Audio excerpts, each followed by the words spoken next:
Assalamualaikum warahmatullahi wabarakatuh. Waalaikumsalam warahmatullahi wabarakatuh. Innal hamdalillah nahmaduhu wa nasta'inu wa nastaghfiruh wa na'udzu billahi min shururi anfusina wa min sayyiati a'malina. May yahdihillahu fala mudilla lahu wa may yudlil fala hadiya lahu. Asyhadu an la ilaha illallah wahdahu la syarika lahu wa asyhadu anna Muhammadan abduhu wa rasuluh. Allahumma sholli ala Muhammad wa ala ali Muhammad, amma ba'du. Jamaah pengkajian yang senantiasa saya hormati, terlebih dahulu marilah senantiasa kita memanjatkan puji syukur kehadirat Allah SWT yang mana banyak sekali telah mencurahkan rahmatnya kepada kita sekalian. Sholawat serta salam semoga Allah tetap limpahkan kepada junjungan kita, yakni Nabi Muhammad sallallahu alaihi wasallam. Jamaah pengkajian yang dirahmati Allah SWT, di sini saya akan membacakan yakni keutamaan membaca Al-Quran dan cara membacanya. Jamaah pengkajian malam Sabtu, membaca Al-Quran.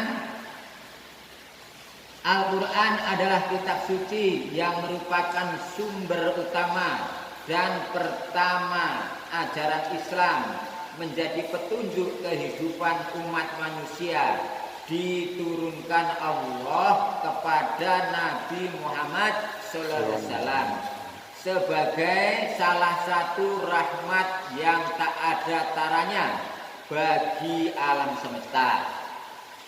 Di dalamnya terkumpul wahyu ilahi yang menjadi petunjuk, pedoman dan pelajaran bagi siapa yang mempercayai serta mengamalkannya. Al-Quran adalah kitab suci yang terakhir diturunkan Allah, yang isinya mencakup segala pokok-pokok syariat yang terdapat dalam kitab suci yang diturunkan sebelumnya. Karena itu setiap orang yang mempercayai Al-Quran akan bertambah cinta kepadanya, cinta untuk membacanya, untuk mempelajari dan memahaminya, serta pula untuk mengamalkan dan mengajarkannya sampai merata rahmatnya dirasai dan dikecap oleh penghuni alam semesta. Setiap mukmin yakin bahwa membaca Al-Quran saja sudah termasuk amal yang sangat mulia dan akan mendapat pahala yang berlipat ganda. Sebab yang dibacanya itu adalah kitab suci Al-Quran, adalah sebaik-baik bacaan bagi orang mukmin, baik dikala senang maupun dikala susah, dikala gembira ataupun dikala sedih. Malahan membaca Al-Quran itu bukan saja menjadi amal dan ibadah, tetapi juga menjadi obat dan penawar bagi orang yang gelisah jiwanya. Pada suatu ketika datanglah seorang kepada sahabat Rasulullah yang bernama Ibnu Mas'ud radhiyallahu anhu meminta nasihat. Katanya, wahai Ibnu Mas'ud, berilah nasihat yang dapat kujadikan obat bagi jiwaku yang sedang gelisah. Dalam beberapa hari ini aku merasa tidak tentram, jiwaku gelisah dan pikiranku kusut, makan tak enak, tidur tak nyenyak. Maka Ibnu Mas'ud menasehatinya. Katanya, kalau penyakit itu yang menimpamu, maka bawalah hatimu mengunjungi 3 tempat, yaitu ke tempat orang membaca Al-Quran. Engkau baca Al-Quran atau engkau dengar baik-baik orang yang membacanya, atau engkau pergi ke majelis pengajian yang mengingatkan hati kepada Allah, atau engkau cari waktu dan tempat yang sunyi. Di sana engkau berkhalawat menyembah Allah, umpama di waktu tengah malam buta, di saat orang sedang tidur nyenyak, engkau bangun mengerjakan sholat malam, meminta dan memohon kepada Allah SWT ketenangan jiwa, ketentraman pikiran, dan kemurnian hati. Seandainya jiwamu belum juga terobat dengan cara ini, engkau minta kepada Allah agar diberinya hati yang lain, sebab hati yang kamu pakai itu bukan lagi hatimu. Setelah orang itu kembali ke rumahnya, diamalkannya nasihat Ibnu Mas'ud radhiyallahu anhu itu. Dia pergi mengambil wudhu, kemudian diambilnya Al-Quran, terus dia baca dengan hati yang khusyuk. Selesai membaca Al-Quran, berubahlah kembali jiwanya menjadi jiwa yang tenang dan tentram, pikirannya jernih, kegelisahannya hilang sama sekali. Tentang keutamaan dan kelebihan membaca Al-Quran, Rasulullah menyatakan dalam sebuah hadis yang diriwayatkan oleh Bukhari dan Muslim, yang maksudnya demikian: ada 2 golongan manusia yang sungguh orang dengki kepadanya, yaitu orang yang diberi oleh Allah kitab suci Al-Quran ini, dibacanya siang dan malam, dan orang yang dianugerahi Allah kekayaan harta. Siang dan malam kekayaan itu digunakannya untuk segala sesuatu yang diridhoi Allah SWT. Di dalam hadis yang lain yang diriwayatkan oleh Bukhari dan Muslim pula, Rasulullah menyatakan tentang kelebihan martabat dan keutamaan orang membaca Al-Quran.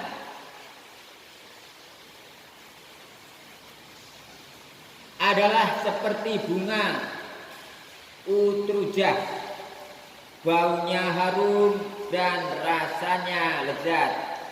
Orang mukmin yang tak suka membaca Al-Quran adalah seperti buah kurma, baunya tidak begitu harum tapi manis rasanya. Orang munafik yang membaca Al-Quran ibarat sekuntum bunga, berbau harum tetapi pahit rasanya.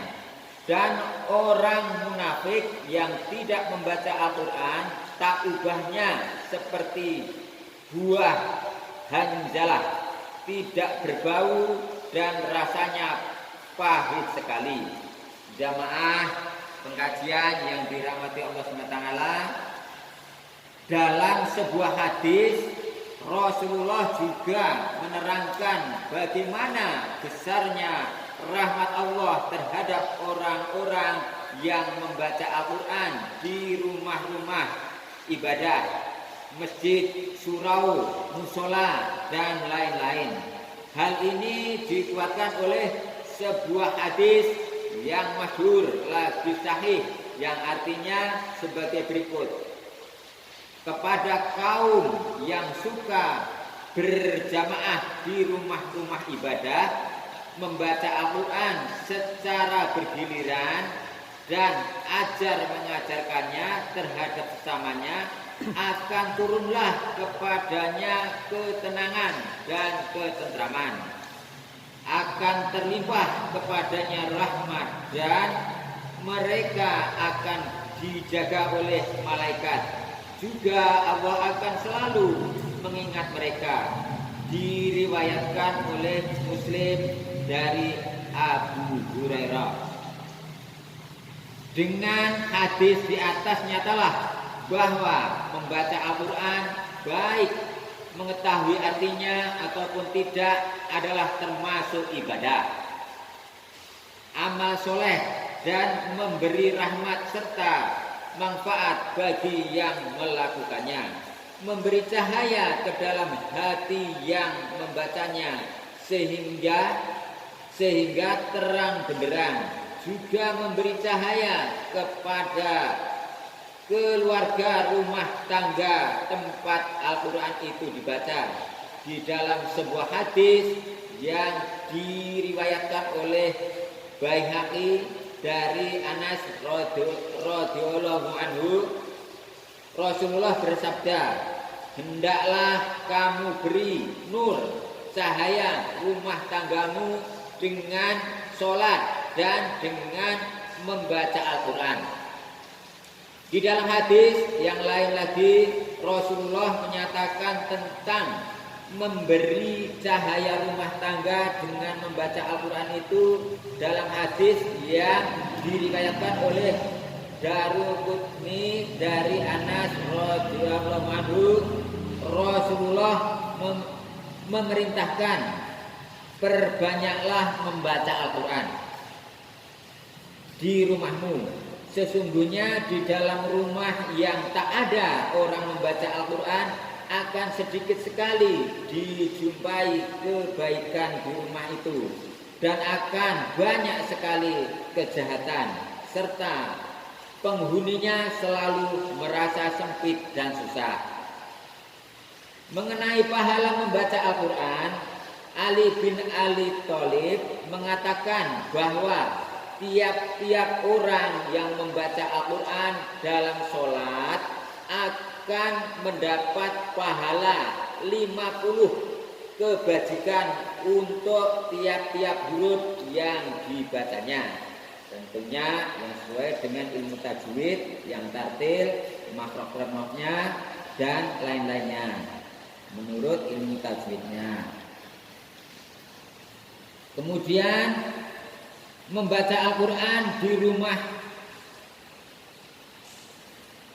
saya ulangin, membaca Al-Quran di luar sholat dengan berwudu pahalanya 25 kebajikan bagi tiap-tiap huruf yang diucapkannya, dan membaca Al-Quran di luar sholat dengan tidak berwudu pahalanya 10 kebajikan baik tiap-tiap huruf yang diucapkannya. Jamaah Allah, di sini kemudian mendengarkan bacaan Al-Quran. Di dalam ajaran Islam, bukan membaca Al-Quran saja yang menjadi ibadah dan amal yang mendapat pahala dan rahmat, tetapi mendengarkan bacaan Al-Quran pun begitu pula. Sebagian ulama mengatakan bahwa mendengarkan orang membaca Al-Quran pahalanya sama dengan orang yang membacanya. Tentang pahala orang mendengarkan bacaan Al-Quran dengan jelas dalam surat 7 Al-A'raf ayat 204 disebut sebagai berikut. A'udzubillahi minasyaitonir rajim. Wa idza quri'al Qur'anu fastami'u lahu wa ansitu la'allakum turhamun. Yang artinya, dan apabila dibacakan Al-Quran, maka dengarkanlah baik-baik dan perhatikanlah dengan tenang agar kamu mendapat rahmat. Mendengarkan bacaan Al-Quran dengan baik dapat menghibur perasaan sedih, menenangkan jiwa yang gelisah dan melunakkan hati yang keras, serta mendatangkan petunjuk. Itulah yang dimaksudkan dengan rahmat Allah yang diberikan kepada orang yang mendengarkan bacaan Al-Quran dengan baik. Demikian besar mukjizat Al-Quran sebagai wahyu ilahi yang tak bosan-bosan orang membaca dan mendengarkannya. Malahan semakin sering orang membaca dan mendengarkannya, semakin terpikat hatinya ke dalam Al-Quran. Bila Al-Quran dibaca dengan lidah yang fasih, dengan suara yang baik dan merdu, akan lebih memberi pengaruh kepada jiwa orang yang mendengarkannya. Bertambah imannya. Bagaimana keadaan orang mukmin tatkala mendengarkan bacaan Al-Quran itu? Digambarkan oleh firman Allah sebagai berikut. Innamal mu'minuna alladzina idza dzukirallahu wajilat qulubuhum wa idza tuliyat 'alaihim ayatuhu zadatuhum imanan wa 'ala rabbihim yatawakkalun. Artinya sesungguhnya orang-orang yang beriman itu hanyalah mereka yang apabila disebut nama Allah gemetarlah hati mereka, dan apabila dibacakan kepada mereka ayat-ayatnya bertambahlah iman mereka karenanya dan kepada Tuhanmu lah mereka bertawakal. Surat 8 Al-A'raf ayat 2. Diriwayatkan bahwa pada suatu malam Nabi Muhammad SAW mendengarkan Abu Musa Al-Asy'ari membaca Al-Quran sampai jauh malam. Sepulang beliau di rumah, beliau ditanya oleh istrinya, beliau Aisyah radhiyallahu anha, apa sebabnya pulang sampai jauh malam? Rasulullah menjawab bahwa beliau terpikat oleh kemerduan suara Abu Musa Al-Asy'ari membaca Al-Quran seperti merdunya suara Nabi Daud alaihissalam.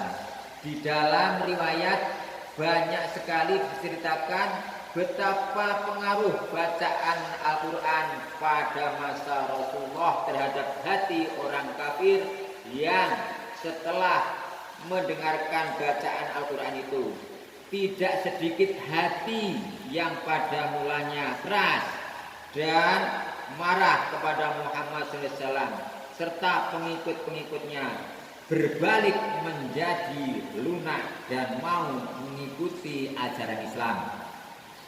Rasulullah sendiri sangat gemar mendengarkan bacaan Al-Quran dari orang lain. Dalam sebuah hadis yang diriwayatkan oleh Bukhari disebutkan bahwa Abdullah ibnu Mas'ud menceritakan sebagai berikut. Rasulullah berkata kepadaku, hai ibnu Mas'ud, bacakanlah Al-Quran untukku.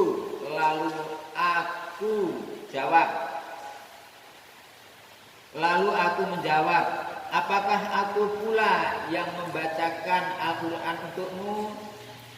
Ya Rasulullah, padahal Al-Quran itu diturunkan Tuhan kepadamu. Rasulullah menjawab, aku senang mendengarkan bacaan Al-Quran itu dari orang lain. Kemudian Ibnu Mas'ud membacakan beberapa ayat dari surat An-Nisa. Maka tatkala bacaan Ibnu Mas'ud itu sampai kepada ayat 41 yang bunyinya A'udzubillahi minasyaitonir rajim. Fa kaifa idza ji'na min kulli ummatin bi syahidin wa ji'na bika 'ala haula'i syahida. Yang artinya, maka bagaimanakah halnya orang kafir nanti apabila kami mendatangkan seorang saksi Rasul dan Nabi dari tiap-tiap umat, dan kami datangkan kamu Muhammad sebagai saksi atas mereka itu umatmu. Sedang ayat itu sangat mengharukan hati Rasulullah. Lalu beliau berkata, cukuplah sekian saja. Ya Ibnu Mas'ud melihat Rasulullah meneteskan air matanya serta menundukkan kepalanya. Demikian saja jamaah pengkajian yang senantiasa dirahmati Allah SWT. Mudah-mudahan ini bermanfaat khususnya untuk diri pribadi saya dan kepada jamaah rahmatullah. Ada tutur kata saya yang kurang berkenan, saya mohon maaf. Sekian saja dulu, insyaallah kita sambung di lain waktu, dan terima kasih atas perhatiannya jamaah rahmatullah. Wabillahi taufiq hidayah. Wassalamualaikum warahmatullahi wabarakatuh.